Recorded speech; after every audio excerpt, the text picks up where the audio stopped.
Esses últimos acontecimentos em Minas Gerais, o transbordamento de barragem e também o deslocamento de uma rocha, uma grande rocha em Capitólio. A gente conversa agora com o secretário nacional de Proteção e Defesa Civil do Ministério do Desenvolvimento Regional, o Coronel Alexandre Lucas. Coronel, uma boa tarde para o senhor. Obrigada por nos atender aqui na CNN. Boa tarde a todos que veem e escutam a CNN. Coronel, começo perguntando para o senhor o que até o momento a Secretaria sabe sobre essas duas questões. Vamos começar pela questão que está acontecendo em Capitólio especificamente. Quais são as últimas atualizações sobre o acidente que aconteceu por lá, o deslocamento da rocha que acabou caindo em cima das lanchas, das embarcações? É importante a gente diferenciar esse tipo de desastre, né? Porque lá em Capitólio, eu fui Defesa Civil de Minas Gerais durante 6 anos e depois Defesa Civil de Belo Horizonte durante 8 anos. Então, praticamente 15 anos trabalhando com Defesa Civil em Minas Gerais. Não é uma ocorrência comum nessa dimensão, nessa magnitude em Capitólio. Então, foi um episódio, como até a meteorologista disse, é um episódio raro, mas que ensina que nesse lugar, com essa quantidade de chuva, não é conveniente esse tipo de ação turística. As informações que nós temos são que se trata de uma ocorrência típica de bombeiro, de salvamento e de resgate, e que os bombeiros de Minas Gerais, muito competentes, já estão fazendo isso com oportunidade. Ô, Coronel, é uma cena que absolutamente choca, né? Essa imagem do desabamento sobre essas lanchas. O senhor trabalhou lá na região. A pergunta que a gente faz é a seguinte: tem um monitoramento ou isso é feito pelas próprias companhias de turismo que, porventura, levam essas pessoas até lá, oferecem algum tipo de pacote de turismo? Quem é que fiscaliza se essas rochas estão em condições, se não há nenhum risco de desabamento, principalmente depois de um período chuvoso, como foi o que ocorreu? E eu pergunto isso porque lembra muito, por exemplo, acidentes que a gente tem em escaladas ou acidentes em pistas de esqui. Existe um responsável por essas pessoas estarem lá, entre aspas, despreocupadas mesmo na chuva? Olha, a primeira coisa que a gente tem que lembrar é o seguinte, que toda análise de risco, ela está muito relacionada à recorrência. Então, se você tem um episódio que não é recorrente, então você já tem que analisar isso de forma diferente. Ou seja, se houvesse uma recorrência nesse lugar, desse tipo de desastre, nós poderíamos até procurar uma responsabilidade. Por outro lado, a legislação, a Política Nacional de Defesa Civil da Lei 12.608, ela atribui ao município a vistoria e o monitoramento do seu espaço, né? Ou seja, o mapeamento de risco e o monitoramento dos riscos é de responsabilidade do município, uma vez que é no município que acontecem as coisas e o espaço geográfico físico está sob sua responsabilidade. A Defesa Civil Nacional emitiu alertas e tem emitido alertas diários sobre essas chuvas, né? Essas chuvas devem provocar riscos até na terça-feira, quarta-feira, muita chuva para essa região e, logicamente, que todas as defesas civis municipais devem procurar monitorar os seus riscos e adotar suas medidas de prevenção. Coronel, Yuri Pita participa também da conversa. Yuri, boa tarde. Oi, Muriel, obrigado. Boa tarde para você. Boa tarde, Coronel. O senhor falou dessa questão das prefeituras monitorarem a situação geológica dos seus territórios, das suas cidades. Agora, nessa questão específica do turismo, existe algum mecanismo mais direcionado para essas atividades turísticas? A gente sabe que a Defesa Civil tem uma atuação bastante intensa, por exemplo, na questão de ocupação de morros, de encostas, de áreas de risco. Mas nessa questão do turismo, que tipo de rede de atuação ou de informações existem para um monitoramento de atividades como essa, para eventualmente se fazer alerta em relação a um risco maior ou menor por causa de questões meteorológicas ou mesmo geológicas? Na realidade, a ONU recomenda, e toda a doutrina de defesa civil recomenda, que todo município faça um mapeamento do seu risco. Então, o mapeamento de risco geológico, de risco de inundação, do risco, por exemplo, de incêndio florestal, de qualquer tipo de desastre, o município tem de fazer. A partir desse mapeamento, é importante que ele acompanhe os alertas meteorológicos e, consequentemente, todas as ameaças que possam provocar um evento adverso nessas áreas de risco. Então, por exemplo, a chuva contínua de muitos dias, na intensidade que está caindo, ela desencadeia desmoronamentos, tanto de pedras quanto de encostas. Então, esses locais que têm esse tipo de risco, as defesas civis municipais devem, então, adotar uma medida para evitar a exposição de pessoas a esses riscos. É o que, por exemplo, a Polícia Rodoviária Federal fez na BR-040, agora em Nova Lima. Ela bloqueou a via para evitar que pessoas adentrassem na área de risco e fossem expostas àquele risco. Coronel, nós temos também a participação aqui da Tainá Farfan, que tem perguntas para o senhor em Brasília. Pois não, Tainá? Coronel, esse cenário que aconteceu hoje poderia ter sido evitado de alguma forma, poderia ter sido previsto e a partir de agora, diante do que a gente está acompanhando, o turismo nessa região deve ser suspenso por algum período? Qual que é a orientação a partir de agora? Bom, essa questão de se evitar o problema é muito fácil a gente falar logo depois, né? Eu volto a dizer, Capitólio nunca registrou um evento dessa magnitude. Então, me parece que foi o primeiro. Agora, é claro que a partir desse episódio, nenhum tipo de turismo nessa área de cânion deve ser permitido, porque está indicando que há um problema de descolamento de rocha, que pode ter acontecido esse e não acontecer mais, né, dada a característica desse tipo de geologia. Agora, como aconteceu e como tem alertas de chuva forte para os próximos 3 dias, é preciso que se evite a exposição de pessoas nessas áreas. E, claro, pode-se fazer o turismo com as lanchas longe desses locais onde tenham pedras e que seja sujeito a escorregamentos. Coronel, de que forma a Defesa Civil Nacional tem auxiliado nesse momento? Olha, nós já fizemos contato com a Defesa Civil estadual, colocando a Defesa Civil à disposição, mas essa ocorrência é uma ocorrência típica de bombeiro. Ela é uma ocorrência típica de salvamento e de resgate, né, pelas suas características. Ela é muito pontual para uma instituição que detém a vocação e a expertise para resgate e salvamento.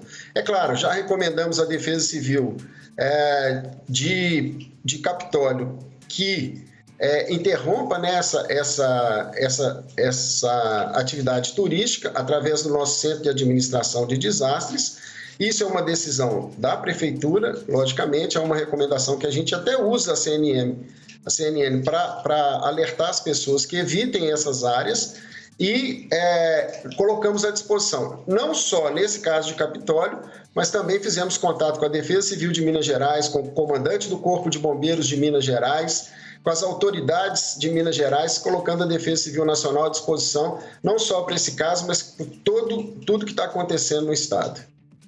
Então, para evitar, desculpe, Nonato, para evitar essas áreas, essas atividades turísticas especificamente, seria por quanto tempo, Coronel? Eu acho que agora a Prefeitura deve fazer uma análise geológica dessas rochas, né, para verificar como que está a situação, dada essa movimentação aí. Então, é preciso que se faça uma análise geológica, um monitoramento geológico dessa região, se estabeleça limites, né, para essas lanchas não chegarem tão perto, limites de segurança para evitar a exposição e, logicamente, deve-se fazer o que se faz, por exemplo, com falésias, né, com grandes encostas, evitar a exposição de pessoas a esse tipo de risco. Coronel Alexandre Lucas, olhando para Nova Lima, onde ocorreu o transbordamento, né, de uma estrutura de contenção de água, qual é a orientação que o senhor traz e quais são as informações mais recentes que o senhor tem a partir do contato com as autoridades por lá? Há risco de que isso se amplie ou a situação está, entre aspas, controlada?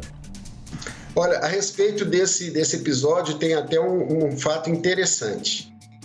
O coordenador estadual de Defesa Civil do Paraná está em Minas Gerais passeando com a sua esposa e estava deslocando para Ouro Preto. E ele foi pego por essa lama, ele viu essa lama e ele me ligou na hora. Quando eu liguei para a Defesa Civil do Estado e para o comandante do Corpo de Bombeiros, eles ainda nem sabiam dessa situação. Então, eu estou acompanhando, mesmo antes das autoridades saberem, eu já sabia porque um colega da Defesa Civil do Paraná me avisou por telefone porque ele estava na área de risco e quase foi acometido pela lama. E ele, e aí eu quero cumprimentar muito a Polícia Rodoviária Federal, como um órgão do Sistema Federal de Proteção e Defesa Civil, que evitou que muitas pessoas entrassem na área de exposição. O que a gente tem acompanhado, graças a Deus, é que não houve maiores danos humanos, que os danos materiais estão sendo avaliados ainda, inclusive a possibilidade da pista ser liberada, as medidas de restabelecimento da normalidade já estão adotadas e vamos aguardar, então, a evolução natural dos fatos na gestão do desastre. Agora, Coronel, diante disso que o senhor está trazendo aqui para a gente, está expondo para a gente nesse momento, a impressão que dá é que por lá não há mais a possibilidade de que isso possa se ampliar, né? Eu pergunto isso porque agora há pouco nós conversamos com um jornalista de lá, o Marcelo Sena, da Rádio Itatiaia, e ele trazia a informação de que a Polícia Rodoviária Federal pediu para que ele deixasse o local porque havia risco de algum tipo de desmoronamento ou um pouco mais de acúmulo de água e que isso pudesse surpreender quem estivesse ali na região. O senhor tem algo nesse sentido ou não? Sim, é claro. Houve um desastre na região, né? O conceito de desastre é um evento adverso, natural ou provocado pelo homem que causa danos humanos, materiais e ambientais, prejuízos econômicos e sociais. Então está caracterizado o desastre. O desastre ele tem fases de gestão. Nesse momento, é preciso você trabalhar no restabelecimento da normalidade, mas também no monitoramento para se evitar desastres secundários. Logicamente que isso tem um certo tempo, é preciso fazer vistorias na pista para ver se ela tem segurança para a passagem dos motoristas após a limpeza da pista, é preciso verificar as estruturas de contenção em volta dessa pista. Então, é preciso um trabalho muito sério, um trabalho muito coerente para que possa ser liberado e restabelecida a normalidade social ali, a normalidade, inclusive, de mobilidade na região. Coronel, pelo que a Defesa Civil Nacional tem acompanhado, existe a possibilidade de um rompimento dessa barragem? Olha, isso é uma responsabilidade dos técnicos da empresa e de técnicos, né? A gente acionou, por exemplo, o nosso grupo Existe no governo federal um grupo muito atuante de especialistas em barragens. Eles ficam 24 horas ligados nas nossas necessidades e imediatamente eu os acionei. Uma das pessoas mais brilhantes que nós temos nessa área, que chama-se Luiz Paniagua, estava aqui em Belo Horizonte e deslocou para lá. E com certeza eles vão monitorar e se houver necessidade, estão monitorando, né? A empresa é obrigada a monitorar e caso haja o risco de rompimento, medidas vão ser adotadas para evacuar a área e evitar mitigar os máximos os danos humanos e materiais. O que o senhor tem de informação é que a barragem está absolutamente dentro das suas normas, absolutamente regularizada, não há nenhum tipo de problema que pudesse gerar esse tipo de evento que nós acompanhamos hoje de manhã, né? Isso está sendo fiscalizado, né? Como eu disse, tem gente da ANM olhando isso, não só lá pessoalmente, mas em todos os arquivos e tudo isso está sendo verificado e nós estamos vivendo um período chuvoso extremamente rigoroso aqui. Então, afirmar que estar absolutamente seguro diante de uma ameaça dessa, que essas chuvas, isso não é possível em lugar nenhum, né? Todo lugar que tem risco, agora é o momento de redobrar os cuidados de mitigação. Pois é, Coronel, a gente sabe que nessa época do ano deslizamentos, por exemplo, são muito comuns. A gente conversava há pouco com a meteorologista e ela falava que existe uma preocupação muito grande com o volume de chuvas em diversas regiões, diversas partes do Brasil, com exceção da região sul. De que forma que a Defesa Civil Nacional tem se preparado para esse momento, sabendo então que volumes maiores de chuva devem começar a surgir nas próximas semanas também, ou seja, a chuva não deve dar trégua e que pode impactar muitos estados brasileiros? Olha, a Defesa Civil Nacional ela vem se preparando ao longo dos últimos 3 anos. Nós instituímos, a gente tem que lembrar que o principal órgão de defesa civil ele se encontra no município. É aquele que vai agir com mais oportunidade, que vai ter condição de tirar as pessoas em momento oportuno. Então, nós criamos um curso básico de defesa civil, colocamos ele online gratuito para qualquer cidadão brasileiro na Escola Nacional de Administração Pública e disponibilizamos para todos os coordenadores municipais de defesa civil, incentivando-os para que fizessem o curso, uma vez que nós tivemos eleições no ano passado e nesse ano muitas defesas civis foram assumidas por novas pessoas. A segunda medida que nós fizemos foi fazer um treinamento com 27 estados da federação sobre o recebimento de alertas e sobre como interpretá-los e que medidas adotar de preparação para as emergências. Esse workshop ele foi feito com cada estado separadamente, observando as características de risco de cada estado e foram feitas durante um dia inteiro de treinamento. Além disso, nós estamos emitindo alertas para os estados, para as defesas civis municipais, através de redes sociais e nós temos muita contribuição, inclusive, da CNN, que divulga para nós sempre os nossos alertas. E fizemos reuniões com os coordenadores estaduais de defesa civil antes de outubro, já preparando-os para o período chuvoso, que já sinalizava ser muito forte aqui nessa região. Ô, Coronel, agora é claro que, como a Muriel destacou, é um momento em que a gente tem eventos em todo o país e nós observamos hoje com um olhar mais atento a Minas, porque os 2 eventos ocorreram hoje, mas já tivemos chuvas muito volumosas na Bahia, mais recentemente no Maranhão também. Algum desses estados preocupa mais a Defesa Civil Nacional no que diz respeito a eventos adversos e climáticos que possam prejudicar suas populações ou não?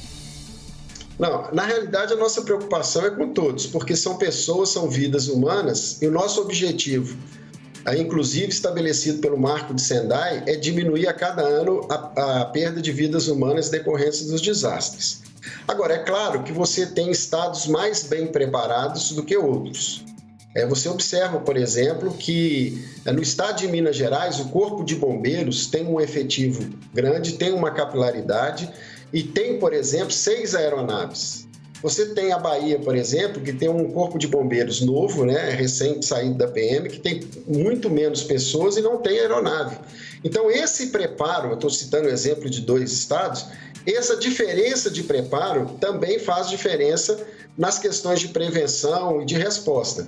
Minas Gerais, por exemplo, ela tem depósitos descentralizados já com cestas básicas, colchões, kits de limpeza, de tal forma que, quando acontece o desastre, no mesmo dia ou no dia seguinte, as pessoas já estão assistidas. Há outros estados que não têm. Estados que têm, por exemplo, São Paulo, Rio de Janeiro, Santa Catarina, Paraná, são estados muito bem preparados e outros são menos. Então, esses estados menos preparados, logicamente, nos preocupam mais. Coronel, a Prefeitura de Nova Lima, agora falando sobre o que aconteceu, sobre o transbordamento da barragem aí em Nova Lima, a Prefeitura informou que vai autuar a empresa por crime ambiental e vai exigir, junto com o governo estadual, o cumprimento do plano de recuperação de áreas degradadas. De que forma que o governo federal tem controlado as barragens em Minas Gerais, que a gente sabe que principalmente Nova Lima também, é um estado e é um município também que tem muitas barragens ao redor? Olha, existe uma legislação específica sobre barragens, inclusive foi aperfeiçoada recentemente, que atribui a responsabilidade na fiscalização, no monitoramento, na confecção de planos de contingência e de sistemas de alerta. A Defesa Civil Nacional, ela está em Brasília, ela coordena todo um sistema e é importante que esse sistema funcione.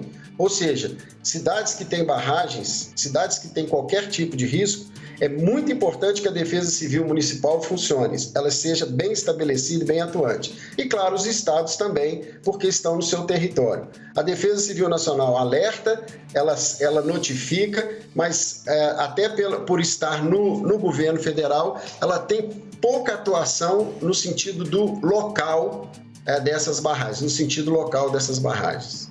Ô secretário, quando a gente fala dessa atuação de defesa civil local, prefeituras e também governos estaduais, isso é sempre em conjunto com a empresa responsável pelas barragens ou não? Sim, existe uma atuação conjunta, claro que a responsabilidade total disso, da segurança da barragem é da empresa, mas existe uma atuação conjunta, principalmente para a elaboração de planos de contingência, para a execução de simulados, para treinamento das pessoas para as ações de autoproteção. Então, esse trabalho é um conjunto. O conceito que a Política Nacional de Defesa Civil tem é que defesa civil não é um órgão, defesa civil é um sistema. E todos os órgãos públicos, privados e a comunidade fazem parte desse sistema a partir da sua vocação e da sua contribuição que ele pode dar, tanto na gestão de riscos, ou seja, antes do desastre, como também depois, quando acontece o desastre. A CNN, por exemplo, é um órgão de defesa civil e quando abre esse espaço para nós orientarmos e para esclarecer o público, está prestando um grande favor ao Brasil. Olha, Coronel, a gente acompanha relatórios anuais que o governo federal lança, divulga com as ações realizadas, até para tentar trazer uma certa segurança em torno das barragens. Vocês estão percebendo que existem barragens com pontos mais críticos, ainda mais nessa época de chuva? Existe algum ponto, alguma barragem que precisa estar em alerta, por exemplo, essa barragem de Nova Lima? Tem alguma barragem que vocês estão acompanhando mais perto, pelo menos, nesse período chuvoso? Olha, nós temos a nossa preocupação é com todo e qualquer tipo de barragem. Mesmo aquelas pequenas nas fazendas, que são barragens aparentemente inofensivas, um rompimento delas pode causar uma morte. E uma morte para nós já é um grande sofrimento para o sistema de defesa civil. Então, todas as barragens são monitoradas, todas as barragens são preocupantes e a gente precisa que todos os órgãos responsáveis pela fiscalização, sejam eles públicos ou até mesmo as próprias empresas, façam isso com muita seriedade, lembrando que a responsabilidade é de todos. Por enquanto, não há uma previsão de conclusão dos trabalhos, tanto em Nova Lima quanto lá no Capitólio, Coronel? Na realidade, o trabalho da Defesa Civil, ele principalmente em Minas Gerais, nessas cidades que foram citadas pela meteorologista que me antecedeu, esse trabalho ele é 24 horas por dia, porque nós estamos aqui discutindo algo que aconteceu, mas o mais importante é evitar aquilo que ainda não aconteceu. E é preciso tirar pessoas das áreas sujeitas a deslizamentos, em áreas de risco nas cidades que possuem costas, em cidades, por exemplo, que têm defesas civis mais incipientes, na região metropolitana tem muito isso. Então, é preciso que todos cooperem. E esse trabalho da Defesa Civil, ele é muito mais importante na prevenção, para evitar que pessoas sofram e evitar os prejuízos materiais, do que até mesmo na resposta, porque os corpos de bombeiros farão um trabalho de salvamento com muita competência, mas os desastres já aconteceram e isso é muito ruim. Coronel Alexandre Lucas, secretário nacional de Proteção e Defesa Civil do Ministério do Desenvolvimento Regional. Muito obrigado por conversar aqui com a CNN, trazendo essas explicações para a gente. Uma boa tarde ao senhor. Eu que agradeço. Obrigado.